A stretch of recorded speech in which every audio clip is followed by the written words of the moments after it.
저도 저였지만 다른 분들도 마찬가지로 은혜를 많이 받으셨다고 말씀해 주셔서 감사하고, 저 개인적으로도 참 어제 예배가 너무 감격스럽고 또 은혜가 됐던 것 같습니다. 카페에 목사님의 설교와 강사 목사님의 설교와 또 축사에 아마 그런 내용들이 올라가는 것 같습니다. 시간 되어가지고 꼭 같이 보시면은 같이 교회 생활할 때 같이 공감대가 형성이 될 줄로 그렇게 알고 있습니다. 목사님들이 오셔가지고 이런저런 그런 참 격려와 칭찬을 많이 해주셨는데, 어느 한 개인이 한 것이 아니라 교회가 함께 이렇게 순종하고 달려갔더니 그런 은혜가 있었다고 생각하는 것입니다. 너무 참 아이러니한 것은 뭔지 아십니까? 지난 제가 한 5년 정도 이제 기성교회에서 이제 동일한 사역을 했습니다. 똑같이 열린 모임을 하고 또 똑같이 양육을 하고 똑같이 또 훈련을 시키고, 그리고 똑같이 이 사명과 비전을 이제 사람들에게 이제 그렇게 전했습니다. 똑같은 일을 했습니다. 어떻게 보면은 지금 현재 제가 그때보다도 어떤 열정적인 면이나 또 열심히 하는 면에서 떨어질 수도 있을 것 같아요. 이제 체력적으로도 그때만 못하니까. 그러니까 저는 이 사역을 8년 전부터 했는데 아무래도 이제 그런 것 같습니다. 근데 제가 드리고 싶은 말씀은 뭐냐면, 똑같은 일을 했는데 그때는 그 일이 지탄의 대상이었고 또 많은 비방거리였고 참 많이 이렇게 참 어려움을 좀 많이 저 개인적으로 당하는 그런 날들이었습니다. 같은 목사님들과도 같은 목사님들끼리 또 우리 저희 동료 목사님들끼리 열린 모임을 합시다, 전도를 합시다, 혹은 열린 모임이 아니라도 어떤 모습으로든지 우리가 이렇게 복음을 전해야 되지 않겠냐라는 이야기를 할 때 참 별나다. 교회에서 지금 시키는 일만 하는 것도 참 빡센데 뭘 그렇게 야단스럽게 하려고 하는가 하는 그런 이제 이야기를 들을 때 참 많이 마음이 아팠어요. 친한 친구 목사님이 한 9분 계십니다. 동기, 모교회 출신 우리가 9명의 목사인데 동기들하고도 같이 이런 이야기를 나누면 참 여러가지 대화가 더 이상 진전이 안 되는 것을 많이 경험했습니다. 그리고 팽팽한 어떤 그런 이 논쟁거리가 되어버려가지고 이게 이제 처음에 이야기를 꺼냈을 때의 본주가 다르게 영혼을 향해서 우리가 목사니까, 대구에 있는 목사니까 대구의 영혼을 걱정하고 또 대구의 복음화를 걱정하고 이 대구 도시의 성취화를 우리가 마음에 품고 걱정하는 것은 당연한 것이다 하는 겁니다. 그래서 같이 대화를 하면 이게 약간 허무맹랑한 이제 그런 일이고, 또 약간 긍정적으로 듣고 계시는 분들이 또 하는 말은 뭐냐 하면, 김 목사님, 그 김 목사님의 달란트입니다. 그 김 목사님이 그런 달란트가 있기 때문에 그런 일을 하는 것입니다. 저는 그런 달란트가 없고 저는 이런 쪽의 달란트입니다. 얘기하는 것입니다. 여러분, 모처럼 한면에게 다니면서 복음을 접하라 이 말씀은 특별히 달란트가 있는 사람에게만 주신 말씀이 아닌 줄로 믿습니다.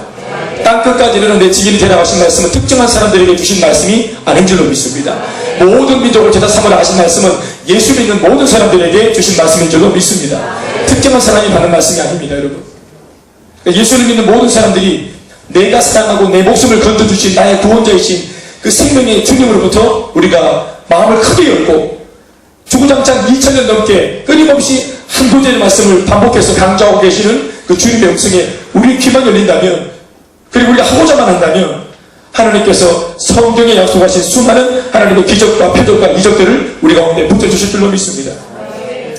우리 가운데 왜 병이 낫는 역사가 드물고, 왜 우리 가운데 부부가 회복되어진다거나 가정이 회복되어진다거나 이런 일들이 드문가?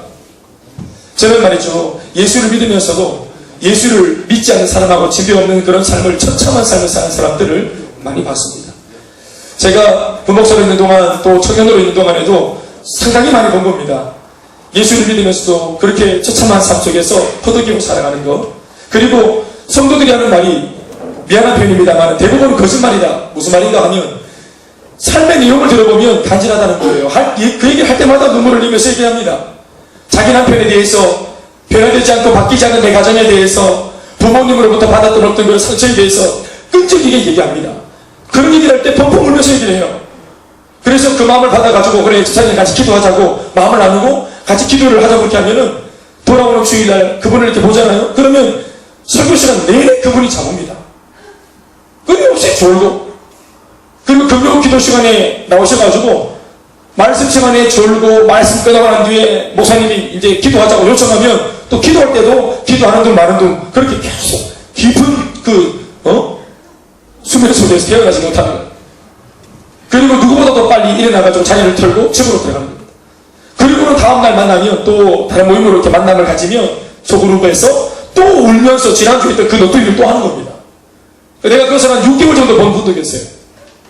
6개월 동안 반복됩니다. 계속. 정말 뭐 어처구니가 너무 없는 거예요. 이분은 좀 극단적인 예고요. 다른 분도 마찬가지입니다. 청년도 마찬가지.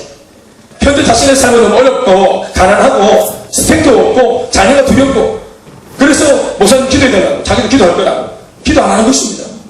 기도 안 해요. 예배도 이제 옵션 예배를 드릴까 말까 늘 선택을 하는 거예요. 우리가 예배를 선택하면 주님도 응답할까 말까 선택하는 것입니다. 오늘 목사님 바쁜 일이 있어서 예배 못 갑니다. 양해봐라. 주님도 마찬가지. 이번에는 응답 못하겠다. 양해봐라. 그렇게 되는 거 아니겠어요? 그러니까 우리 안에 있는 그런 문제가 있을 때 이 문제를 해결할 수 있는 분이 정말로 주님이라고 믿으면 그 응답이 올 때까지 여러분 기도는 언제 끝나는 것입니까? 응답이 되어져야 기도가 끝나는 거예요. 그래서 기도하고 예수님 이름으로 기도했습니다. 아멘 하고 나서부터는 이제 기도가 끝난 게 아니라 응답이 올 것을 기도 자리에서 털고 일어나면서부터는 이제 하나님의 응답이 어떻게 올 것인가에 대해서 예의주시하고 기대하고 소망하고 그래서 주목하는 것이 중요한 것입니다. 그래서 하나님이 응답의 사람을 보낼 수도 있고 아멘입니다. 설교를 통해서 하나님이 말씀을 내게 주실 수도 있고 묵상하는 가운데 통독하는 가운데 말씀을 묵상하고 큐티하는 가운데 아니면 훈련을 받는 가운데 내게 선포되어지는 어떤 모습의 말씀이든지 그 말씀을 통해 내가 원하는 답을 주실 수 있는 그런 창구가 열려있는데도 그렇게 한다. 간절함을 얘기해놓고 하나님이 말씀하실 때는 끊임없이 졸고 잡을고 딴짓하는 거예요. 그러니까 기대하는 마음이 전혀 없는 것입니다. 그래서 제가 나중에 내린 결론은 뭐냐 하면 저분이 저렇게 장기간 오랫동안 본인은 기도를 오랫동안 했는데도 응답이 없었다. 하나님은 원망스럽다 이렇게 했는데 내가 볼 때 하나님이 응답이 안 해준 게 아니고 원망스러운 게 아니라 당신 자신이 응답을 받지 못할 미안한 표현이지만 응답받지 못할 짓을 복받지 못할 짓을 하고 사는 겁니다. 끊임없이 말을 하면 부정적인 말을 하는 거예요.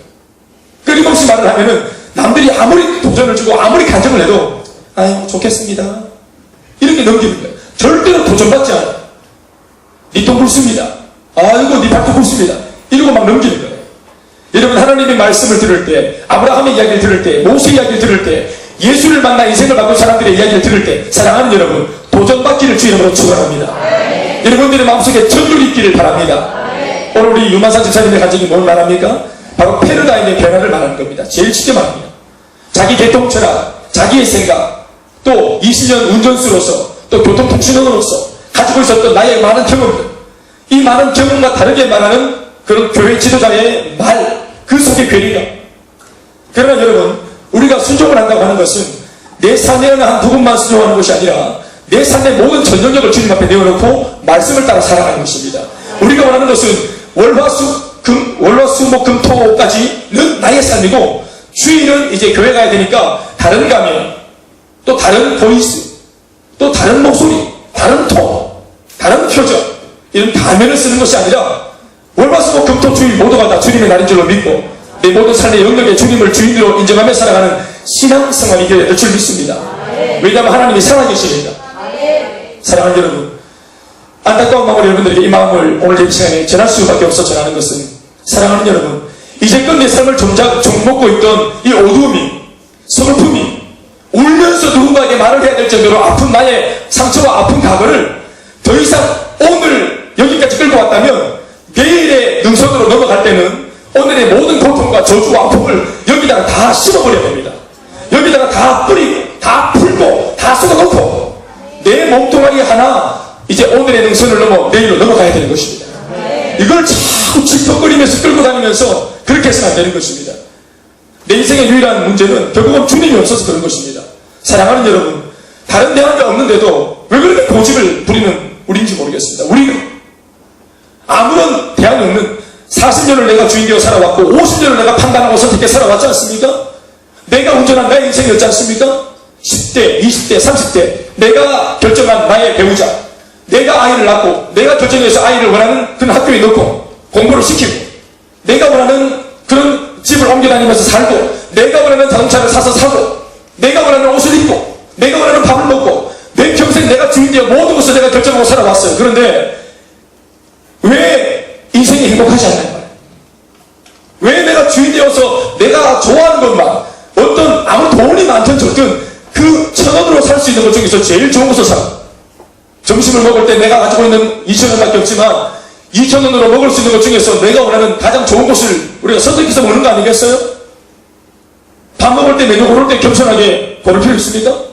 메뉴를 누가 겸손하게 고릅니까?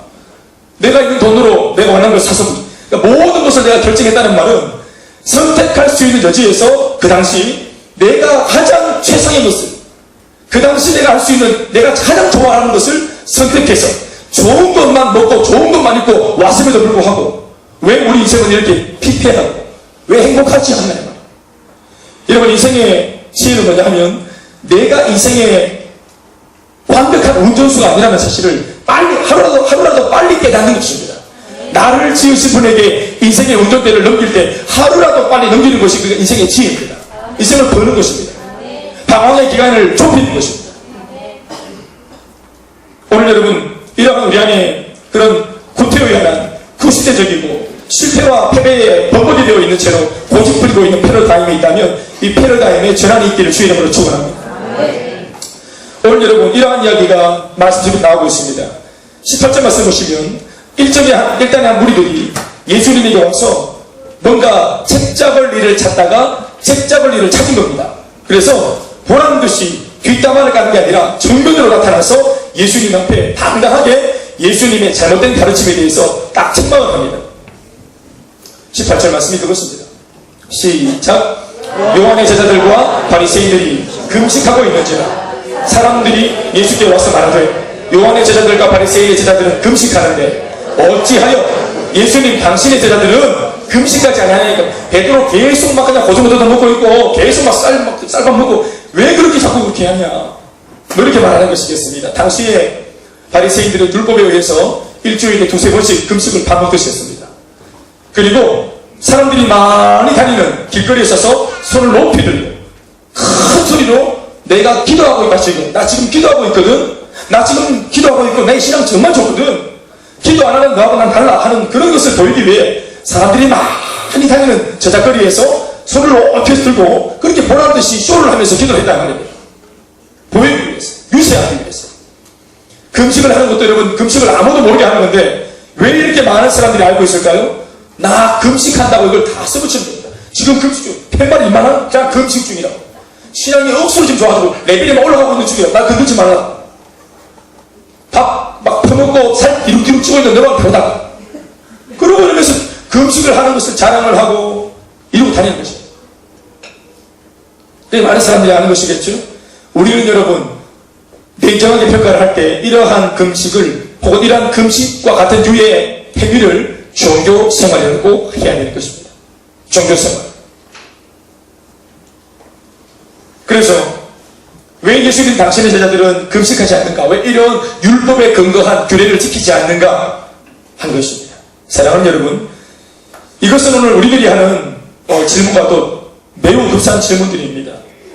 내가 가지고 있는 종교가, 내가 가지고 있는 하나님과, 내가 가지고 있는 목사님과, 어떤 걸 그렇게 말합니다. 목사님, 그건 목사님이 좀 할 말이 아닌 것 같아요.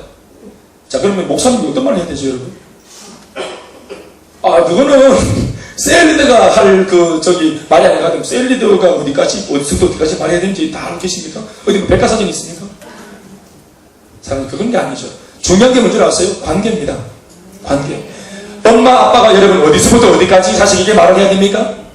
그런 게 있습니까? 없죠. 그러나 엄마, 아버지와 부모와 자식이라고 하는 그 부모와 자식 간의 관계가 형성되어 있으면 여러분 이걸 따지고 들거나 그렇게 하지 않는 것입니다. 때로는 내가 듣기에 버거운 말이 들려도 관계가 정확하면 열린 마음으로 들어가는 것입니다.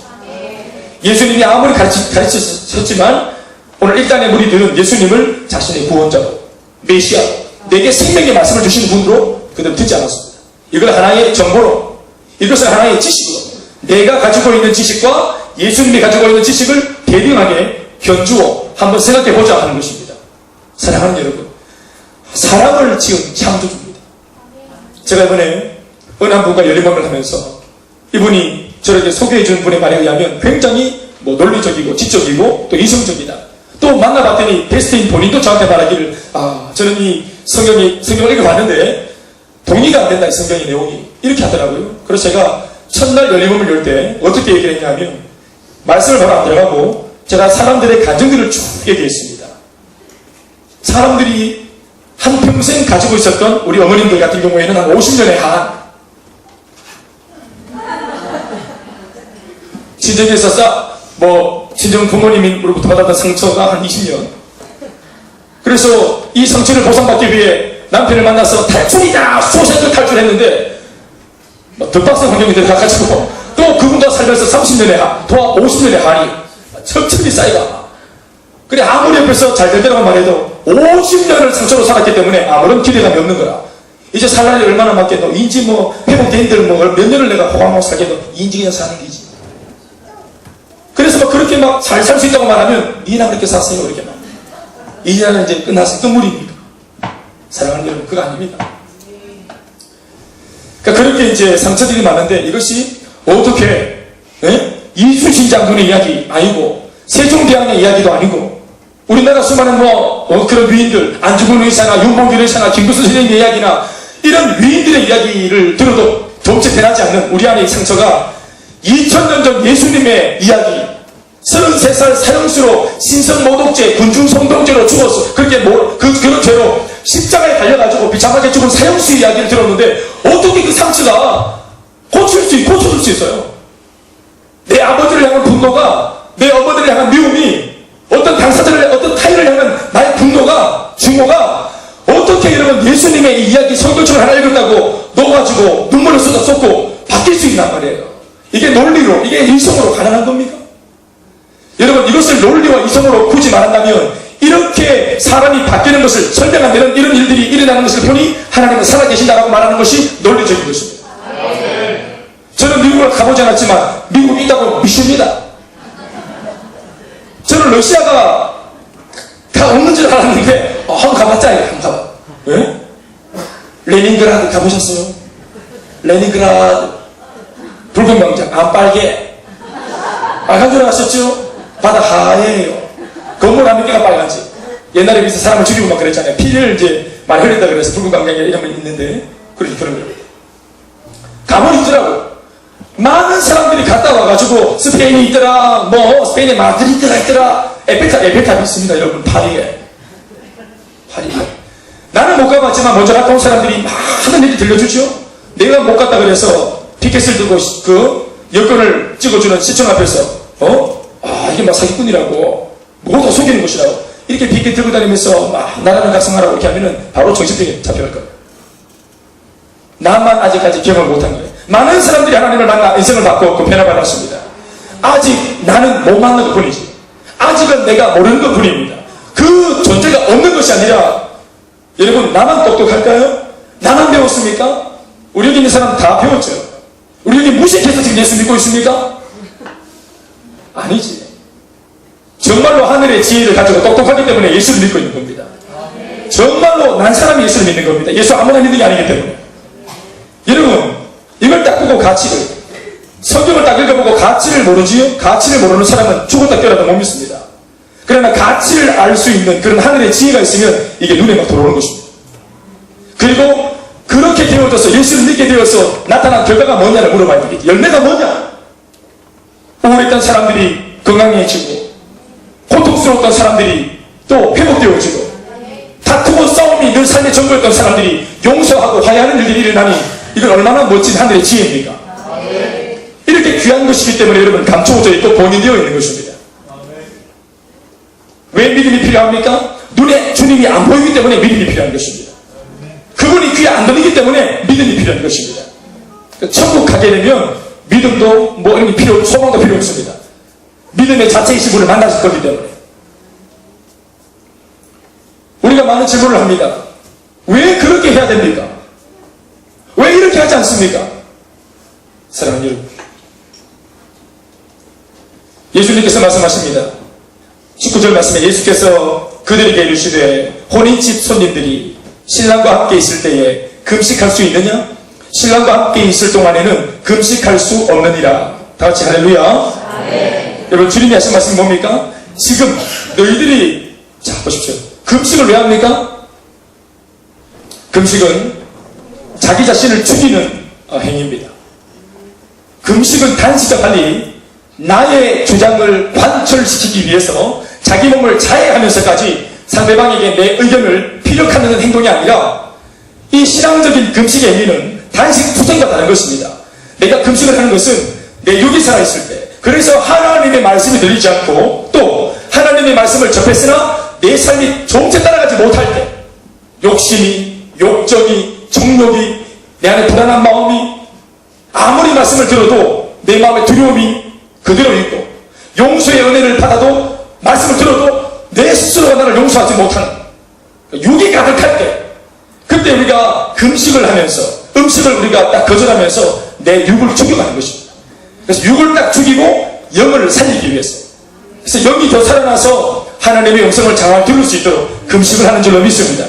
사랑하는 여러분, 만약 그들이 금식을 그렇게 많이 해서 제대로 된 금식을 하는 멋진 신앙의 사람들이었다면, 바리새인들의 제자들 말입니다. 그런 율법적인 행위를 하는 사람, 종교 행위를 하는 사람들이 그렇게 금식을 정말 진정성으로 잘했다면 어찌 자신들의 눈앞에 와 계신 하나님 아들의 말씀을 못 알아볼까요? 영이 그렇게 깨어있다면 어떻게 예수님의 정체를 모를 수 있습니까? 당대 금식하지 않고 있었던 사람들보다 더 탁월한 영안으로 예수님을 딱 보는 순간, 아, 이분은 범상치 않은 분이다, 하나님의 아들이다, 대만 알아봤어야지. 근데 못 알아보는 거예요. 그러니까 그 금식은 육을 죽이는 금식이 아니고 영을 살리는 금식이 아니라 자신의 의를 드러내고 오히려 더 자기를 살리고 더 자기를 북돋우는, 자기를 드러내는 완전 상반된 금식이었던 것입니다. 한마디로 말하면 그들의 금식은 잘못된 금식, 왜곡된 금식이었습니다. 여러분, 너희들이 그렇게 영광이 밝은데 지금 이 시기가 어떤 시기인지 천기를 분별하지 못하느냐? 여러분, 예수님이 바로 이 땅의 신랑인 줄로 믿습니다. 신랑 없는 혼인 예식장에 예수님이 신랑 되셔서 이 땅에 오셨지 않습니까? 여러분, 우리 결혼식에 누가 주인공입니까? 뭐 이런 말 하지 말고 그러면 딱 보면 모르겠어요. 예식장에 누가 주인공입니까? 자, 예전에는 신랑 집에서 잔치를 개설합니다. 그리고 신랑이 이제 막 음식을 돌리고 악수하고 막 이래. 신랑이 막 잔치 분위기를 막 높인다. 물론 신부가 중요하지. 그날에 꽃이잖아요. 그럼 신랑이 직접 이제 아까 이 호롱불을 들고 있는 이제 이제 소위 들러리들과 함께 신부가 머문 자리로 쭉 새까만 밤에, 깜깜한 밤에 호롱불을 들고 가는 겁니다. 그래서 신부를 딱 맞이해서 그 신부를 직접 신랑이 들고 잔치집에 딱 나타나면 축가 파티가 더 이제 막 뜨거워지는 겁니다. 더 이제 막 분위기가 고조되는 것입니다. 그러니까 신랑이 모든 것을 거의 사이를 보듯이 주도하는 겁니다. 그런데 이 모든 잔치집의 내용을 주도하는 신랑이 없으면 아무것도 진행이 안 되는 겁니다. 여러분, 이 세상이 리더가 없었어요. 그 당시 유대 땅에는 리더가 없었습니다.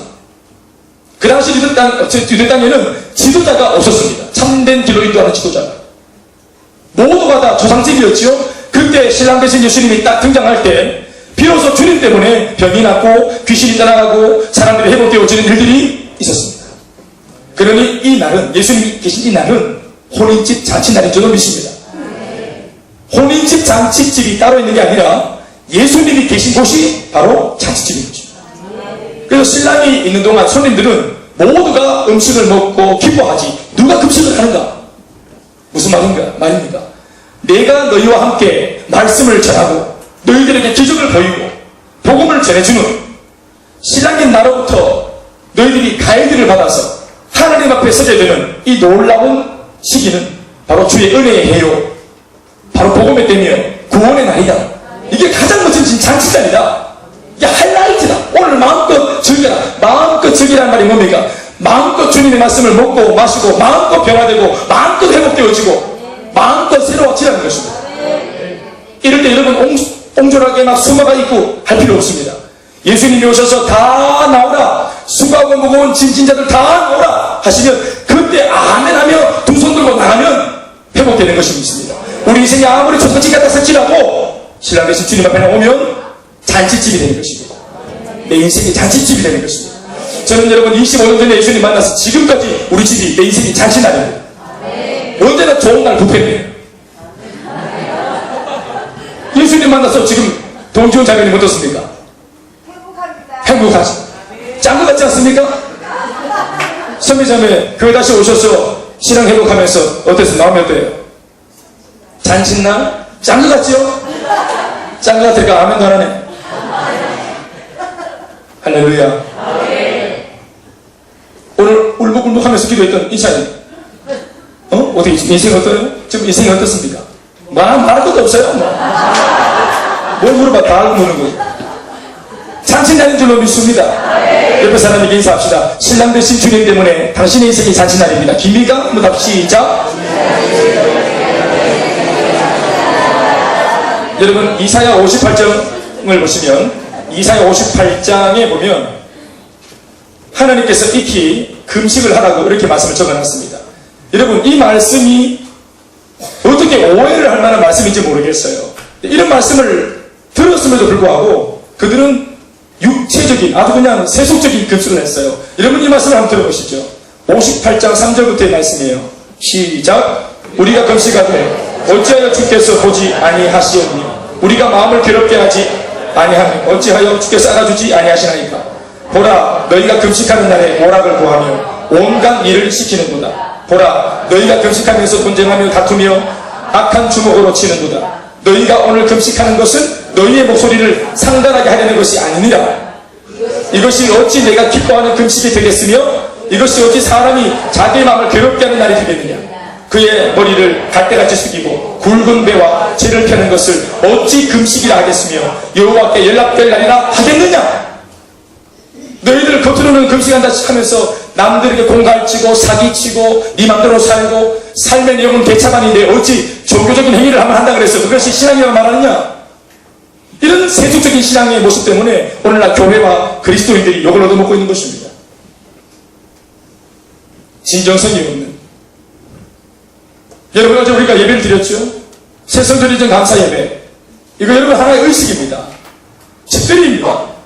그러면 여러분 뭐 교회에 뭐 이름 있는 분들, 큰 어른들 또 이제 이럴 때 잘 모여야 하니까 그런 영향력 있는 분들을 쫙 모시고 와서 딱 이제 자리 하나씩 딱 드리고 뭐 이렇게 하는 것이 그게 보통 우리 이제 흐름이죠.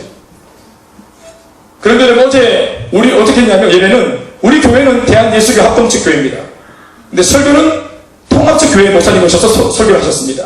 그리고 축사는 순복음교회에서 오셔서 축사를 하셨습니다. 그분들이 어제 이제 마치 올라가셔서 다가오면서 그런데 목사님 이게 어떻게 이런 모임의 발상이 이게 있어요. 대단하네. 이거 보통 기독교회도 눈치가 보여가지고 못하는데 어떻게 이런 발상을 하고 또 게다가 대놓고 노회장님을 불러다가 부른 자리에서 이런 지금 이게 지금 어떻게 정말 진짜 당돌하시고 하여튼 뭘 하시더라고 건방지고 근데 너무너무 거룩하게 건방지다. 너무 좋다. 건방져서 너무 좋다는 거야.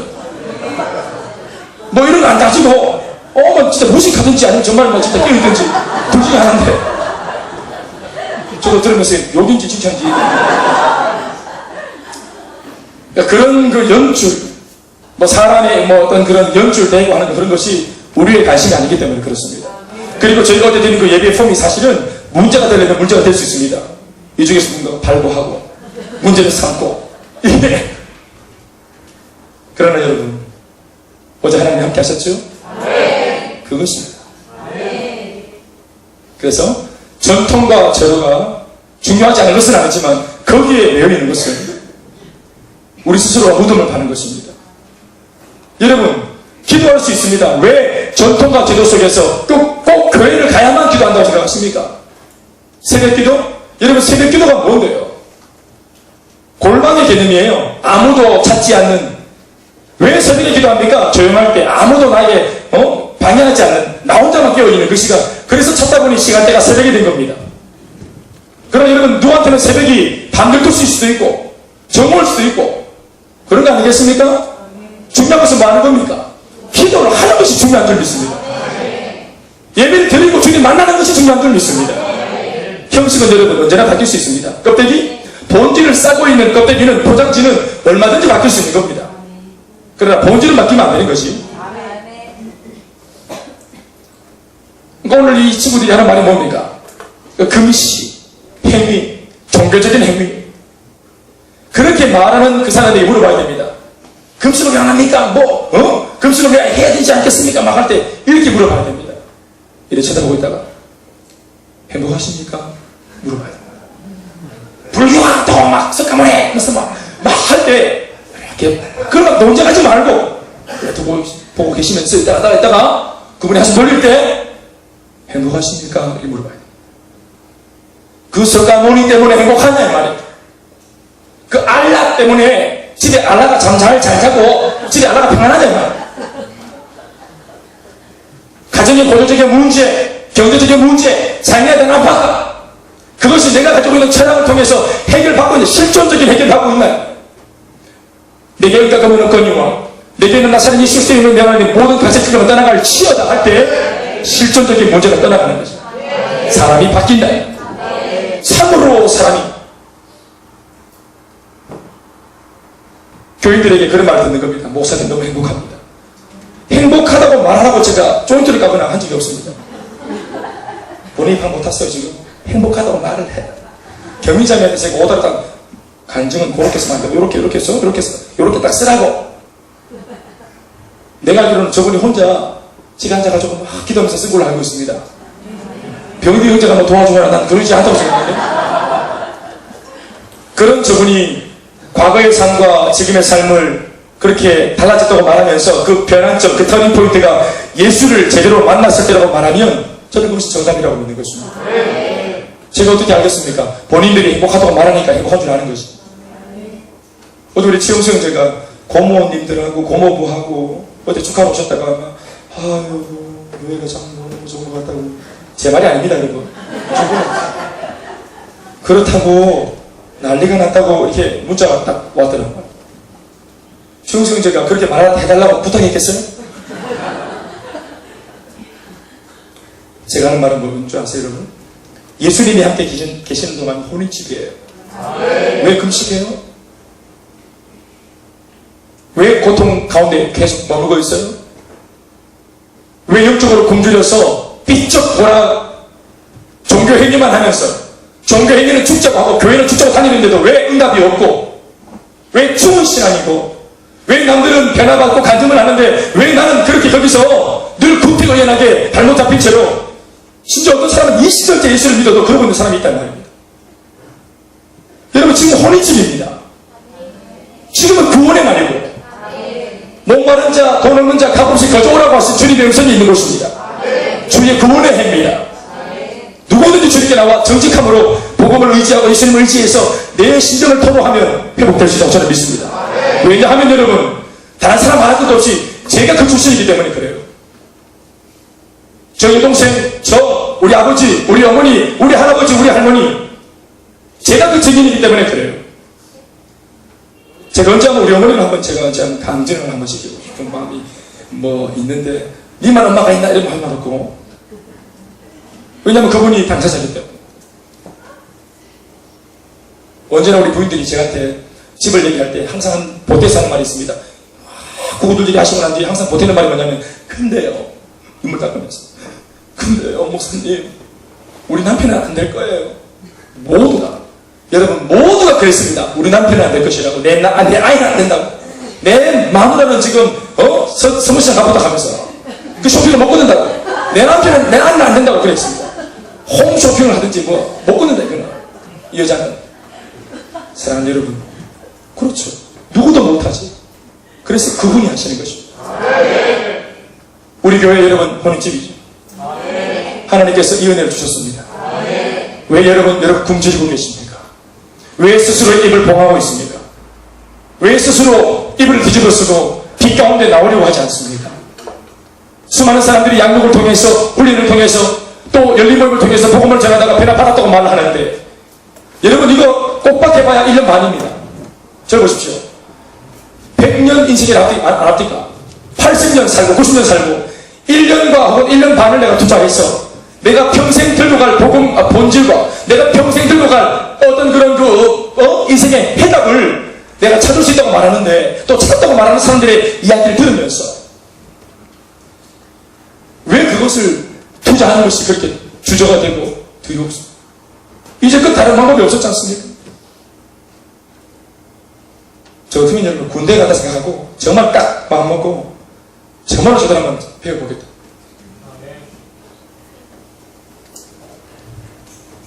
똑같은 이야기를 하면서 여러분 욕먹었습니다. 김 목사 또 그 얘기가 좀 시끄럽다 좀.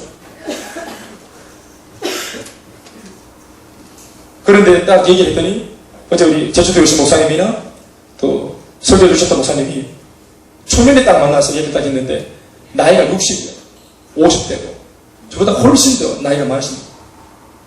근데 이 맹랑한 이게 새끼 피레미 목사가 따박따박 하는 말을 듣고 뭐라 합니까? 가슴에 뭘 받았다 합니까? 부를 받았다. 대화를 합니다. 부은이 한 것이 아닙니다, 여러분. 그냥 그것도 밥 먹으면서 대화를 해요. 나는 그분이 부를 받았는지 몰랐어요. 하도 너무 밥을 맛있게 드시길래. 질문 하나 딱 던져놓고 나는 밥 숟갈 딱 두고 계속 얘기하는데 본인은 계속 밥을 잡수십니다. 이러면서 이게 내 말이 은혜가 돼서 그렇게 하는지 콩나물이 맛있어서 그렇게 하는지 모르겠다. 근데 밥을 다 먹고 물을 쭉 마시더니 그때는 아까 그 얘기 한 번 더 해보자고. 너무너무 제가 왜냐하면은 이런 이야기가 기성교회 목사님에게 20년 넘게 목회한 분들에게 이게 먹힌다고 저는 생각 안 해봤습니다. 왜냐하면 이때까지 힘들기 때문에 대구성시화가 가능하다. 뭐 될지 안 될지 모르겠지만 우리 한번 이 거룩한 정말로 너무 눈부신 비전을 향해서 우리 한번 달려가 보자 이런 말을 하면 콧방귀 끼지. 예전에 어떤 목사님이 저한테 물었습니다. 김 목사님은 목회 철학이 뭡니까? 예, 복음으로 대구를 살리는 것입니다. 했더니 그래요? 알겠습니다. 대구는 이런 거죠. 대구는 무슨 대구? 네가 맡은 부서나 똑바로 해요. 뭐 그런 것이겠죠. 패러다임입니다.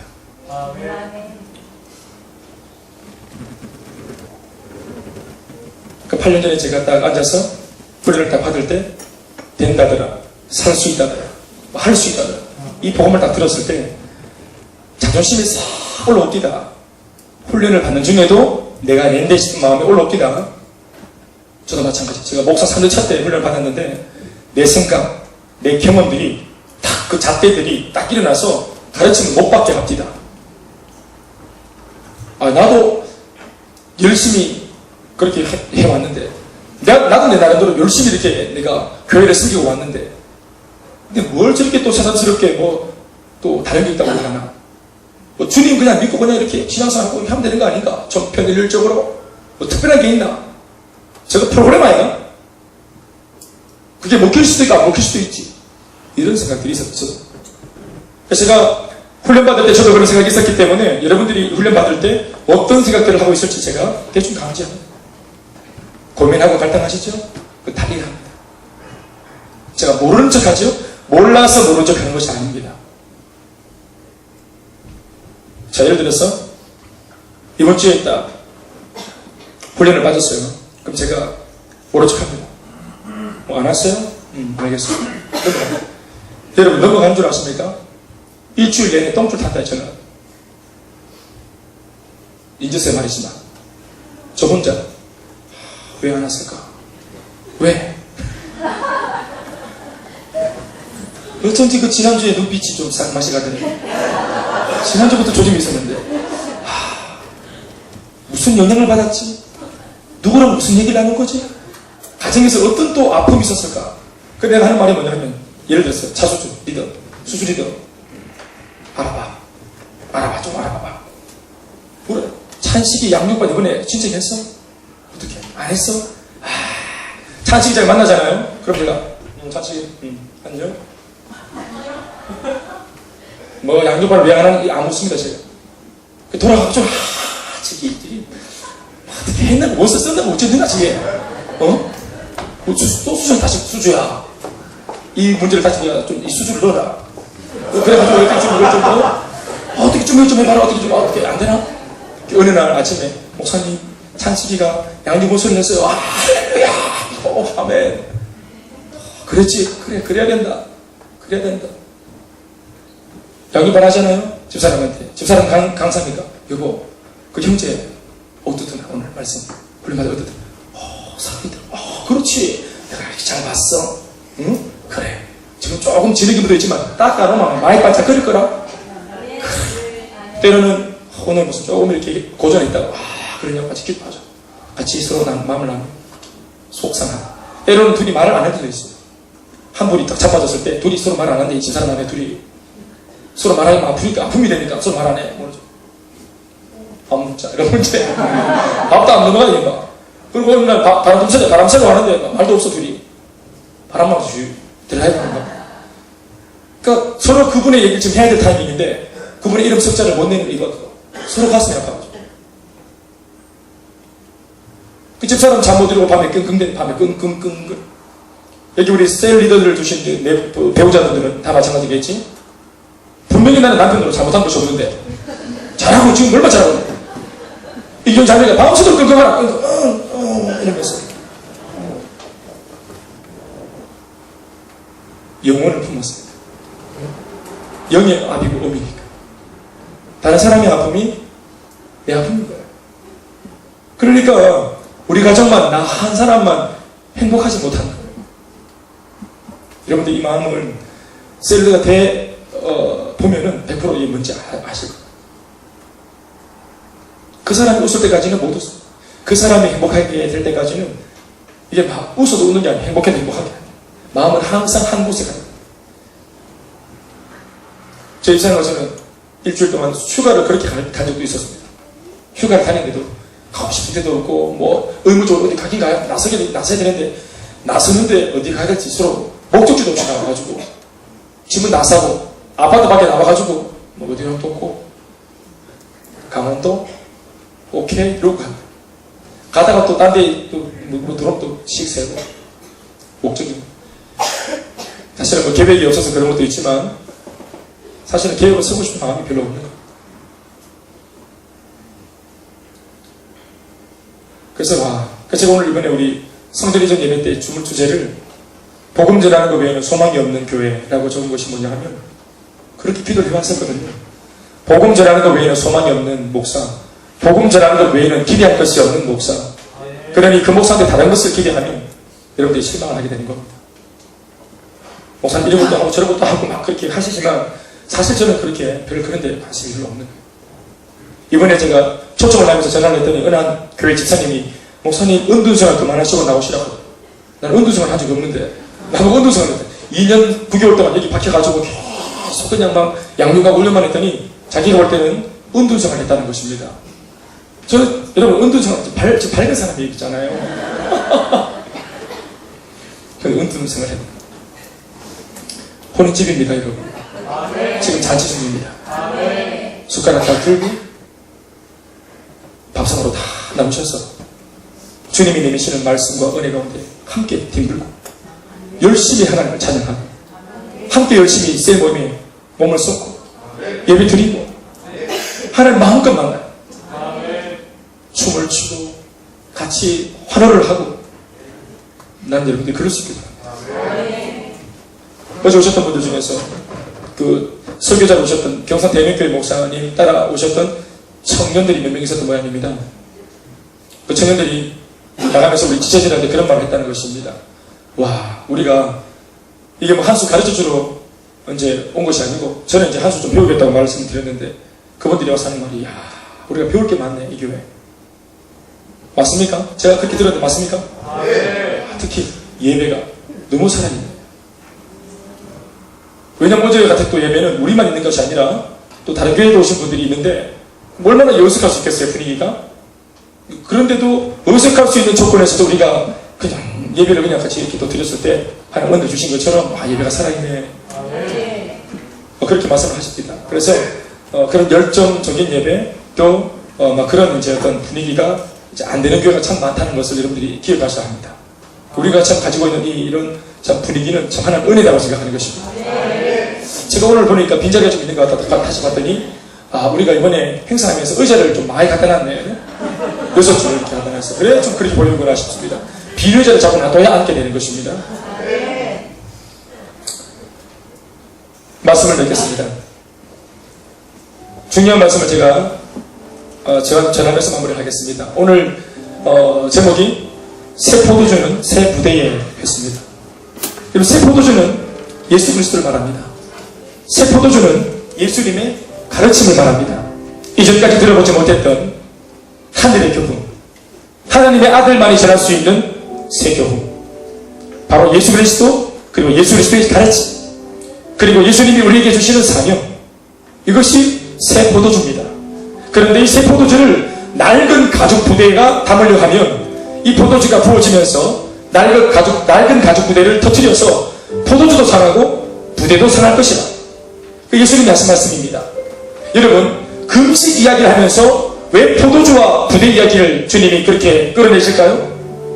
이게 무슨 말인가 하면 지금 종교생활, 율법, 금식 자체를 운운하는 그 사람들의 말 자체가 아니라 그 사람들 속에 들어있는 가치관, 그것이 여러분 낡은 가죽 부대라는 말입니다. 예수님이 오늘 오셔서 모세의 가르침보다 더 완성된 가르침, 아브라함의 가르침보다 더 완성된 가르침, 여러분 오해하지 마세요. 예수님은 율법을 반하는 분이 아니라 율법의 완성이신 분이 예수님이십니다. 그러면 오늘 예수님의 가르침은 율법을 안 지키다 이런 개념이 아니라 율법을 보다도 차원 높게 승격시켜 놓은 그런 완성된 율법인 것입니다. 여러분 예를 들어볼까요? 율법에는 나 외에 다른 신을 섬기지 마라, 도둑질 하지 마라, 못된 짓 하지 마라, 가늠하지 마라, 하지 마라 쭉 적어놨습니다. 그런데 이런 거 안 하려고 애쓰면 얼마나 우리가 불안하겠어요. 아이고 법이 너무 많다는 거예요. 하지 말아야 될 것이 너무 많아. 율법은 하나라도 범하면 바로 그냥 구속돼 버립니까? 그러니까 법이 얼마나 빡센지 몰라. 그런데 여러분 이 모든 율법의 요구를 가능하게 만들어주는 것이 뭔지 아세요? 하나님을 사랑하는 것입니다. 주님을 사랑하면 주님 외에 다른 신을 섬기고 싶은 마음이 들어야 안 들어요? 안 들어. 또 그것이 고생스럽지 않아요. 어금니 깨물고 결단 안 해도, 심지어는 돈을 갖다 주고 법방에 하나 시켜도 안 갑니다. 사랑하면 율법이 다 이루어지는 것입니다. 율법 하나하나를 이루기 위해서 겁을 내면서 불안하게 이렇게 막 뭔가 그렇게 살아가는 것이 신앙생활이 아니라 이거 안 하면 혼나고 저거 안 하면 혼나고. 여러분 신앙생활은 이렇게 불안하게 하는 거 아니에요. 안 그래도 살아가는 인생도 불안해 죽겠는데, 예수 믿고 우리가 구원받고 해방과 자유를 얻자고 예수 믿었는데 또 다른 종교적인 올무가 쓰여진다면 얼마나 무거운 짐이겠습니까? 다른 가지입니다. 이 예수님, 신랑 되신 예수님을 우리가 그 말씀을 신뢰하고 믿고 따르며 그렇게 말씀하시는 당사자이신 주님을 사랑하게 되면 우리가 새 부대가 되는 것입니다. 새 부대가 되어져서 내 패러다임이 바뀌어지면 예수님 새 포도주를 담을 수 있는 능이 생기는 것입니다. 지금으로서는 사명, 열린 모임, 봉제나가 부담스럽지요. 왜 그럴까요? 포도주의 문제가 아니라 낡은 가죽 부대가 문제인 것입니다. 나는 안 돼, 나는 못해, 나는 죽었다 깨어나도 저렇게 못할 거야, 나는 죽었다 깨어나도 저렇게 행복해지지 못할 거야, 난 영원히 가난할 거야, 난 영원히 불행할 거야, 우리 집은 언제나 이 모양 이 꼴일 거야 라고 말하는 낡은 가죽 부대.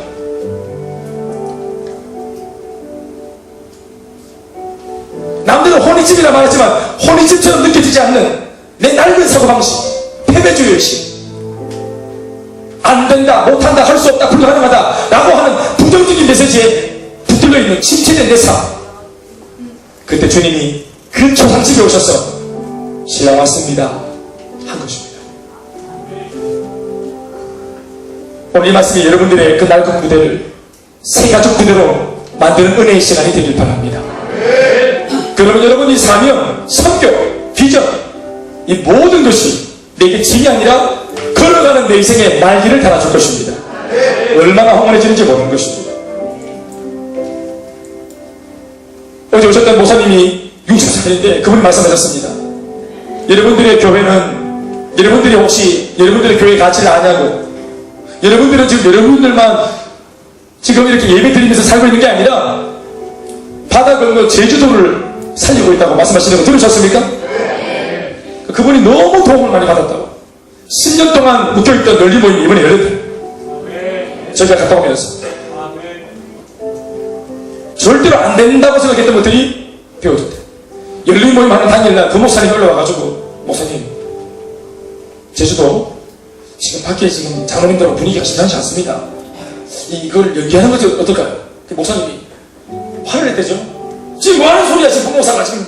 내가 책임지지. 네가 지금 그런 소리를 할 때야, 지금. 나가봐서, 빨리 나가서 참 준비해. 안 그래도 나도 지금 불안해 죽겠는데. 이렇게 했다.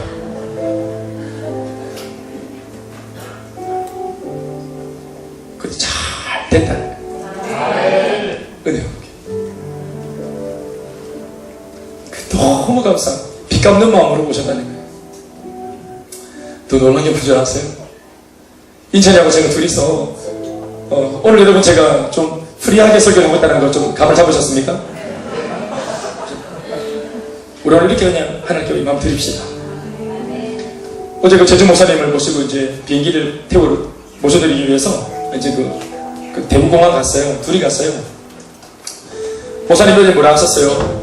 제주도에 20몇 개의 교회가 10년 전에 시작했다가 다 포기하고 그만두고 두날교 사역을 하는 교회가 이제 2교회 남았다. 그런데 지금은 나 혼자다 안 합니까? 근데 한 교회는 왜 안 하는지 모르셨죠? 이 목사님이 원래 은퇴하신 겁니다. 나이가 다시 정은퇴인 거죠. 은퇴를 하신 바람에 이제 본의 아니게 혼자 남으셨는데, 근데 웃긴 게 뭐냐면 어제 이제 같이 티켓팅을 하고 이제 딱 비행기 타려고 딱 올라가는데 그 노 부부 한 분이 딱 지나가는데 어깨를 툭 부딪히더니 이 제주도 목사님, 어이구 목사님 인사하죠. 대부분 어쩐 일이고 이러면서 주거니 받거니 저는 이렇게 서있고 주거니 받거니 이렇게 하는데, 그래, 저분이 그러면 근데 그 자랑하던 그 대구에 그 목사입니다. 그래? 그랬더니 제주도 목사 하셨습니다. 이번에 제가 축사하러 왔다가 은혜를 너무 받고 왔네. 그러니까 목사님 올해 은퇴하셨지만 우리 다시 개척하자. 그 70대 할아버지 다시 개척. 우리 할 수 있다 하면서. 그래, 그러시냐고. 저 마음 드립니다, 여러분. 우리 아버지 거입니다. 이 피도 안 마른 새파란 젊은 목사가 애교를 좀 부리는 것이 이게 귀엽다 못해서 참 도전이 된다. 나는 여러분, 우리 교회에 속한 여러분 모두가 이것을 하나님의 음성으로 들을 수 있기 바랍니다. 그리고 한 가지 오늘 꼭 제가 이 예배를 통해서 교리하고 싶은 것이 하나 있었습니다. 그것은 어제 밤부터 오늘 아침까지 저를 사로잡았던 마음입니다. 제2막 했습니다. 제2막 선교. 복음 전하는 것 외에는 소망이 없는 교회가 아닙니다. 복음 전하는 것 외에는 소망이 없는 성도, 목사, 나, 너, 우리입니다. 그러기 위해서 이 제2막을 우리가 복음 전하는 것 외에는 소망이 없는 사람, 교회, 우리가 되기 위해서 우리가 실제적으로 세워야 할 구체적인 실행 매뉴얼이 뭐냐 하면, 제가 거기서 몇 가지 여러분들에게 제시할 건데, 첫 번째, 이번 주에 우리가 함께 품었습니다. 첫 번째가 뭐냐, 이번 주에. 그것이 바로 이 2막을 멋지게 열어가기 위해서는 첫 단추가 있어야 돼요. 그게 뭐냐 하면, 제게 주신 마음은 예배입니다. 전도 왜 합니까? 설교를 왜 합니까? 세상을 섬기던 사람들, 돈을 섬기던 사람들, 그 사람들에게 살아계신 하나님을 소개해서 마땅히 우리가 섬겨야 할 궁극에 우리의 섬김을 받으셔야 할 분에게로 그들을 이끌어내어서 하나님을 섬기도록 만들어 놓는 것입니다. 그 목적으로 전도하고 선교를 하는 것입니다. 그러니 예배야말로 전도의 목적이고 예배야말로 선교의 목적이 되는 것입니다. 지금도 수많은 선교사들을 통해서 각 나라, 각 미개한 족속들이 다 변화를 받아 계몽이 되어지고 복음 때문에, 그리고 그들이 예배당을 세우고 거기서 하나님의 말씀을 듣고 전하고 예배를 드리지. 우리가 이 궁극의 일을 하려고 하는 그런 우리가 어떤 배경에서 전도와 열림을 하는데, 정작 우리가 그들을 이끌어내어서 데리고 와야 할 예배에 내가 소홀하다면, 언제나 아직까지도 예배가 내게 옵션이라면, 주일날 아침마다 내가 할지 말지를 결정해야 될 선택사항이라면, 우리 여러분 지금 이야기를 거꾸로 쓰고 있는 겁니다.